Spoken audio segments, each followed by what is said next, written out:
Good evening. You're watching the news on Croatian television. Following Prime Minister Andrej Plenković's speech before the United Nations General Assembly last night, Slovene Prime Minister Miro Cerar cancelled his planned meeting with Plenković in Zagreb next week to discuss the border arbitration between the two countries. What he said before the United Nations, in front of the whole world, deviated from our agreement. He said that for Croatia, the arbitration ruling was null and void.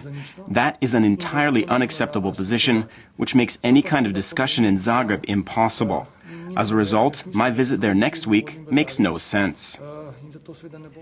In his speech, Prime Minister Plenković made it clear that Croatia does not recognize the International Arbitration Court's ruling because Slovenia had been caught in material breach of the court's fundamental principles, namely engaging in backroom deals in order to secure a favorable verdict.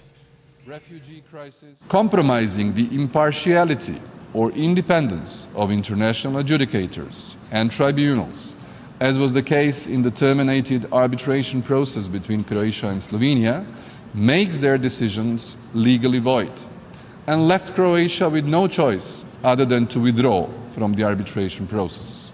We consider that this example of undermining the rule of law is a discouragement for states considering third-party dispute settlement. Speaking at today's cabinet session, Prime Minister Andrej Plenković said that Croatia remains open to dialogue with Ljubljana. I believe that we will find a solution through dialogue. We will not accept any kind of blackmail.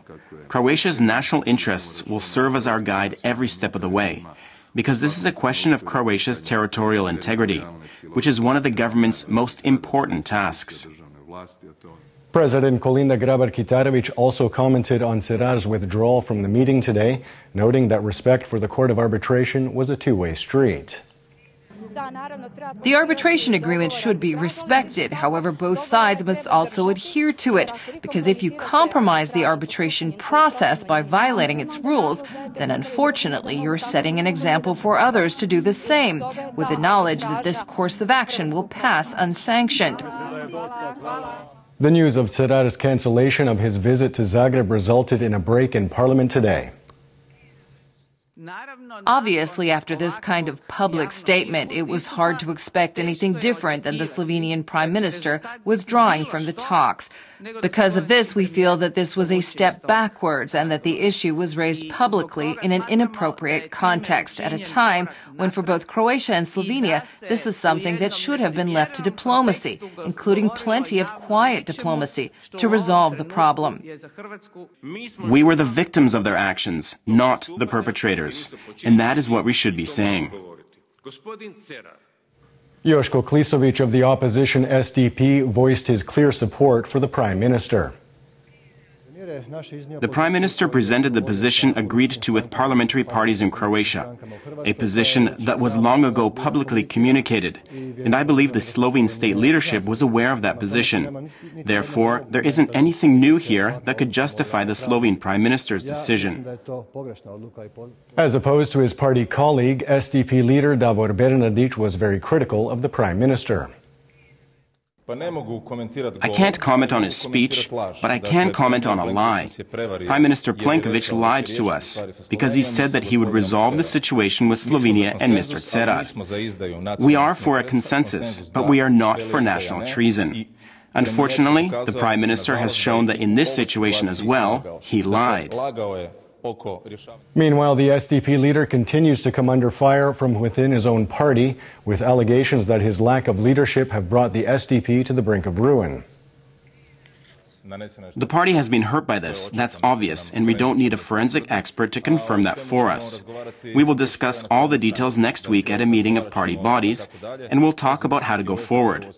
My task is to ensure the SDP has prosperity, stability, and a future.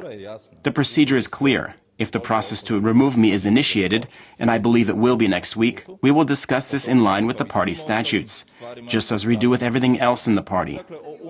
The SDP has been hurt by the lack of action and indecisiveness in making decisions.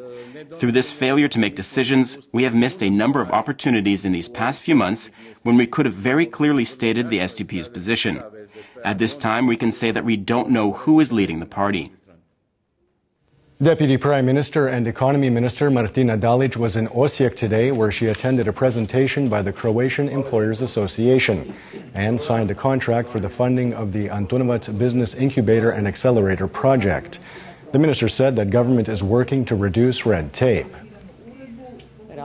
We're working on simplifying the rules, on reducing the administrative burden in terms of the documentation required, and what's more important, a change in the deadlines for certain pieces of documentation that need to be submitted. Today is National Day for the Elimination of Violence Against Women. The Pula Safe House Women's Shelter marked the day with a march and the release of black balloons.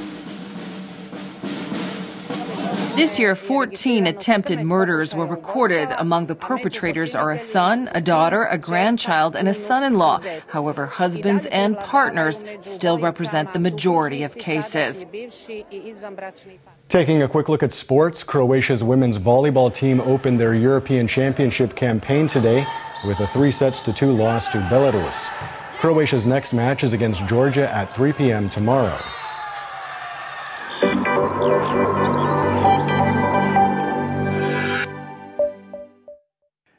And now the forecast for tomorrow.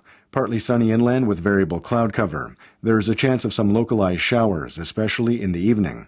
Predominantly sunny on the coast with moderate cloud cover on the northern Adriatic, where there could be some isolated showers.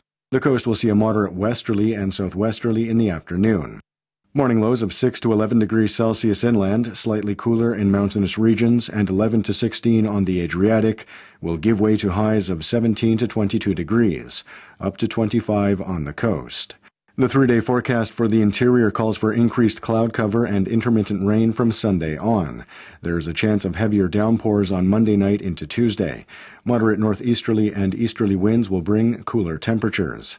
The coast will see variable weather with showers and thunderstorms expected on the northern Adriatic on Sunday. Northeasterly winds will push the rain south into Dalmatia on Monday, while on Tuesday there is a chance of some rain in southern Dalmatia.